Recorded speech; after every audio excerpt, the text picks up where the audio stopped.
All right, so today we're going to quickly cover how to save data using the local storage system in HTML5. And this is not saving through cookies at all. This is saving actually to the local computer's file system. So whatever that is. If I'm on a PC like this, it's going to save it to the disk. If I'm on a mobile device, it's going to save it to its flash memory or whatever it has for its mobile device. So that when I go back to that website, that the JavaScript on that page can go and load that data back from your local computer, and just like a cookie. So it works exactly like a cookie, except for there are a lot larger limitations on saving. Cookies have a very small amount of data you can save. The HTML local storage is a lot larger. You can save, megabytes of data. And the other thing that's different, cookies get sent back to the server every time you make a web request. So from the local browser, that cookie gets sent to the backend server. The server can read that cookie and do something with it. But it's sent over the network every web request. So for mobile, if you store like a 4K cookie, that's a lot of data going back and forth for every request. So we don't want to do that. So what we'll do is I'll add a button. We need a button. And I'm going to put it here underneath my Buy Now button, because the idea was that you could save your data, save the user's last pizza order, right, as their favorite pizza order. Now, you don't have to tie it to a button. You can actually save this data whenever they do their order. But if it's a favorite, you might want to have it as a button. You want to save this order as my favorite. And then when they come back to your website again, you can say, load my favorite, look at my last favorite, and then they could just hit order. That's the idea. That's what we want to get to, right? All right, so let's add a div here and a button, with an ID of, what do I want to call this? Save order.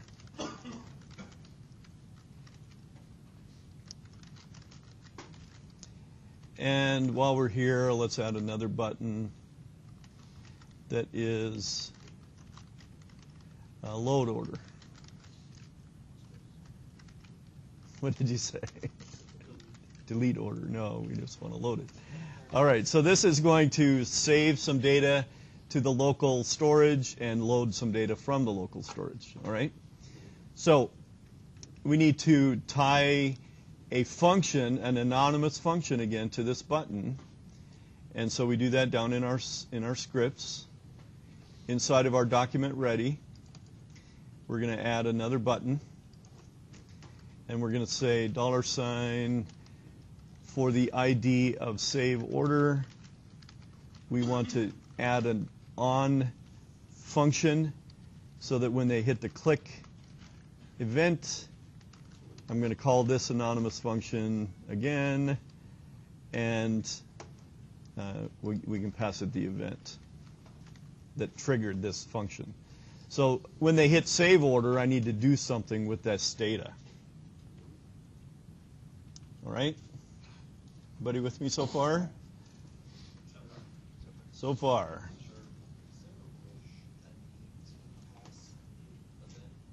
Not necessarily. I don't have to pass it. Are you doing it as a div or an anchor tag? I didn't look it up. It's a div with a button tag in it, with an ID. You might have to cancel it. It depends on how it is. So If you did it as an anchor, you can cancel it. the one thing, as I got into this, you'll see I got a little tricky with my cart, and I stored the ID. See, this is an array In JavaScript, I don't have to have every element filled in an array. So when I said cart sub PID, PID was like 1120.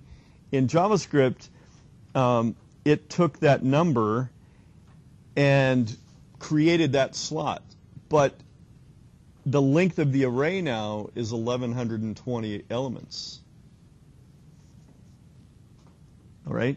Because JavaScript filled the array with nulls from 0 to 1120. All right?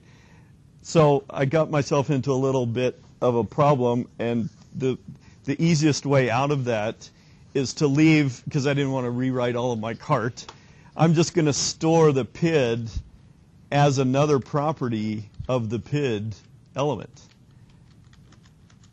Okay? And you'll see why it makes it easier to get that data out when I'm trying to write this. Okay, so local storage only allows me to save strings. How is that different or similar to writing to a file on the disk? Just from a normal programming. It's all you can do on a file on a disk, right? So it's the same thing. If I write the number 1120 to the disk, it's not stored as a number. It's stored as the character string 1120, right?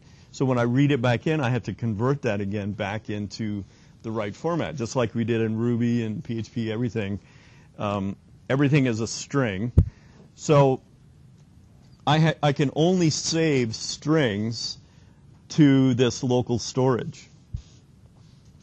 All right, so one way to do that, I'm going to say, we'll build up to this. I don't know if we'll have time. Shoot. The local storage is an array of data. It's an object in the JavaScript document that if I set stuff to this, it will save it to the disk. If I read from it, it loads it from the disk. So it's a very simple concept.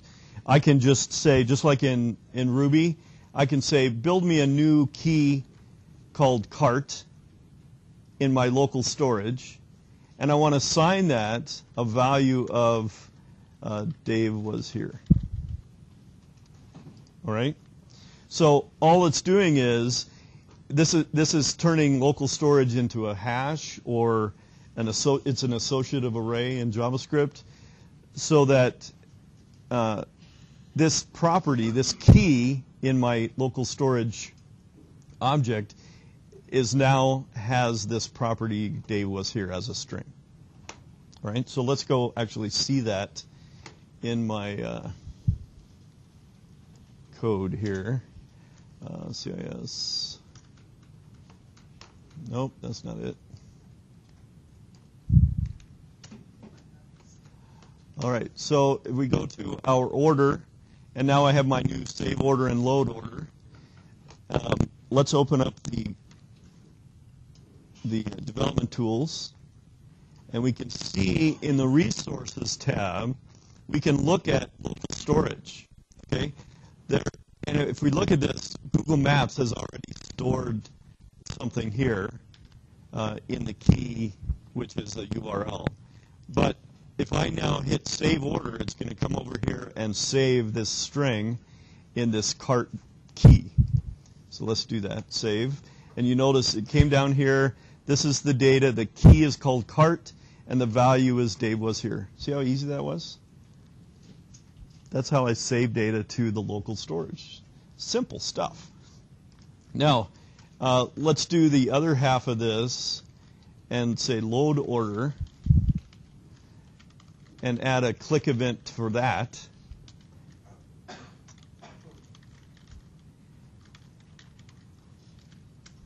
And I'll take away the event just for you guys, just to show you that you can.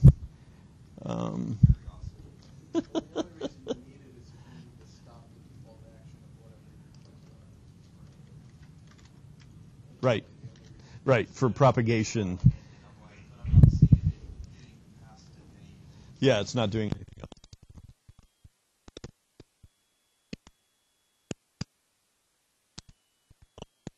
Access that local storage subcart. So I can say var string equals local storage sub cart. And then let's say console.log string. And let's just see what happens now when I go to load that data back. Reload my data. If I look at my resources for my local storage, you see I don't have the the cart here. It is still there, but it's only there when I access it. So when I say load order, it oh wow, great. Oh, we added the map back in, that stupid map. Let's get rid of the map again.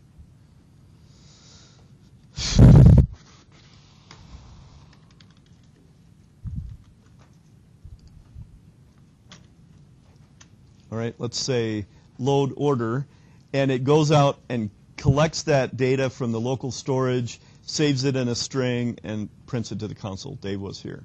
So even if I close my browser, let me copy this.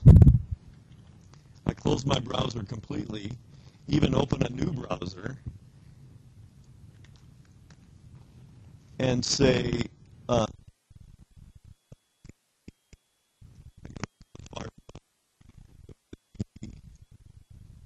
console enable. Yeah. So here we go. We reload it again. Says, yeah, I don't care.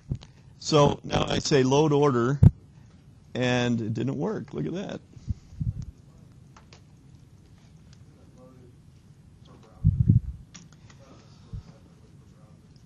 It actually might be. So let's go back to Chrome. I'll let you guys Google that. Now I just hit load, and it goes back in. So it must be by browser too. It's like a cookie. It's like a cookie, so it must be like a cookie. It has a folder in the program files that it stores. Right. It's local to that browser. Yep, that makes sense. All right. So I can save. I can load data. So what type of data do you think I want to save here? The cart data. All right. So now it gets a little more complicated. Let's delete this. We're not going to save just a random string. I'm going to save the data as a JSON string representation of the entire cart object. The cart object is an array containing objects, right? Every item in the array has different properties associated with it. So there's a method called Stringify. So we'll just show you console.log. See if this will work. And let's just try to display the entire cart. And this might not work right because of the way the cart is. And we'll hit save, and it just shows an array. It didn't show me all that I wanted to. That's why. That's a good point. Thank you. I keep forgetting to add stuff to my cart. Add some stuff. Say save. All right. So this is what I'm talking about. All of these nulls, because I had 2120. So there's 2120 elements in the array. The last one is a string representation of that particular item, which was the skis. It had 3 quantity, and the skis and all that stuff. So the quantity key has a value of 3. The PID key has a value 2120, etc. So that's a JSON representation, a JavaScript object notation, representation of that object in memory. It's a string representation of what the object looks like in memory. So the other one is back here at position 1120. It's hard to see in all these nulls. Wow. There we go. So here's the other one, right? So find the one in here. So what I need to do, because of this, I don't want to save all of these nulls out here, and that's the trap I got into, trying to be tricky with my array. I could have just made my array start at 0 and add 1 to it. No, I don't want to do that. It might, but we're going to do it differently, just to show you some good JavaScript programming here. So I'm going to get myself out of my trap that I made.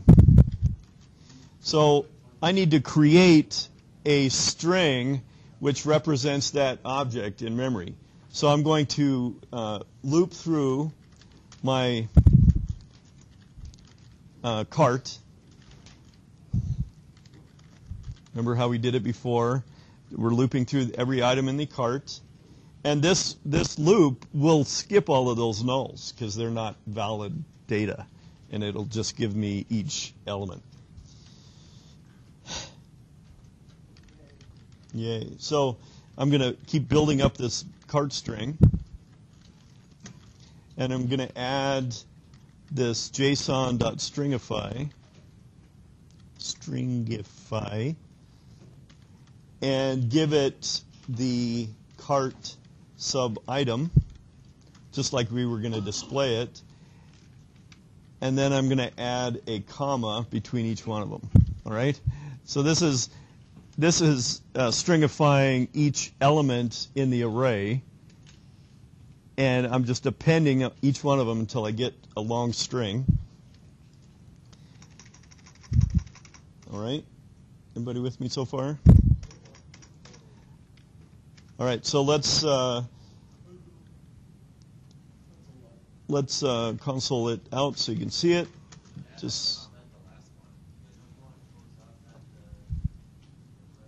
Yeah, probably.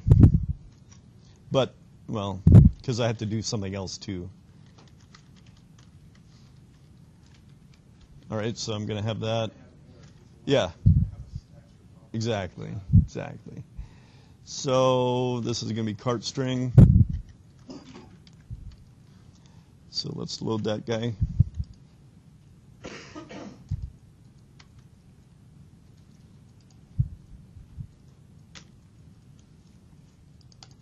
Add some stuff to my cart, save it. And so now this is the string that it represents. So this is one cart item, comma, another cart item, comma, and a closing bracket. So this is an array of cart items, objects. All right, so that represents the string. The problem is if I try to read this back in and convert it back to an object, this actually throws an error. So just check the variable dot set string 0 cart length -1. Yep, I just need to delete that last comma, right? I know I'm always going to have a last comma, so I'm just going to delete it. And one way to do that is this.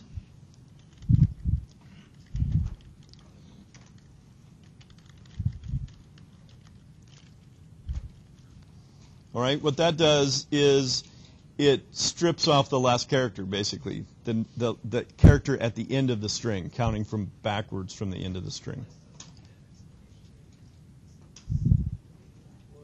That only works in Ruby. Yeah.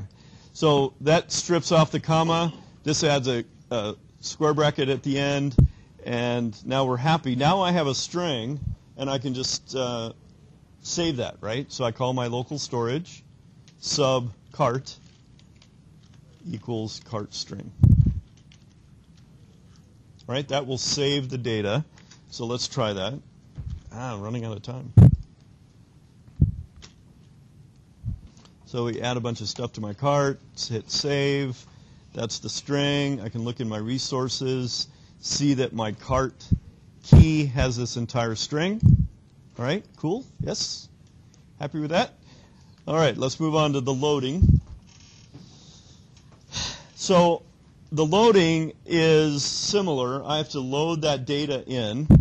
And what's nice about JavaScript is I can create an object based on a string. So I can say JSON.parse that string that I just saved to the disk. All right, that will create an object, and if the string is formed correctly, this will be exactly the same object that cart was originally. An array of cart item objects. So I don't have to do anything else to my display function, or anything else like that. It's a JavaScript object, but created from a JSON string representation. The only problem is that I have this issue of the PID, and so I have to do this little trick here. I have to create the elements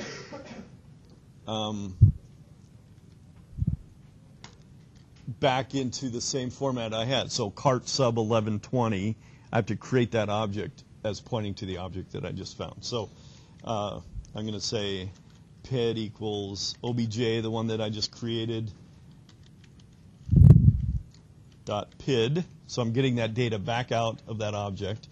And then I have my cart that I'm going to set to be empty. I'm going to delete my cart, right? Delete my cart completely. And then I'm going to add each element back into the cart based on its PID instead. Oops. All right, so I'm putting each object back into the array element 1120 because of that whole problem that I had before. All right, then once I'm done with that, I don't care about displaying it. I need to call something to update my cart on the screen. Remember I wrote a function for that? Display cart. Right, so when I hit load, it will load that data back into my cart object, my cart array, and the display cart will be there, and then I can just hit order. I can add more stuff to it, whatever. All right, so we come back here. I should be able to hit load, and it loads the order back in exactly what I had saved last time. So I can add more to my cart and hit save and load it again, and it load. You don't see anything. You don't see anything change. But if I quit, let's just quit completely to show you that it's different, and I can say load order, and there it is, coming from the disk from the local storage. All right? Isn't that fun? Now, it got a little more complicated because of my original cart data structure. You could do that easier just by saving it as each element in the array, cart sub count plus 1, that kind of thing. But it stays forever. There's no expiration on these. Unless Chrome, they probably wipe stuff out. Yeah. Yeah. All right, any questions on that? That's really the last piece you need for your little pizza ordering app. Saving their favorite order. And you saw, even with teaching it, it only took 25 minutes to go through. So it shouldn't take you long.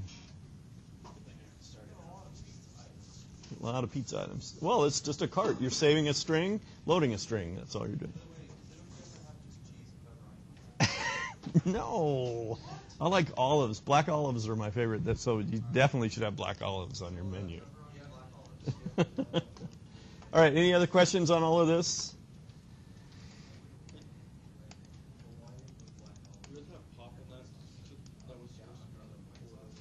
You don't have to.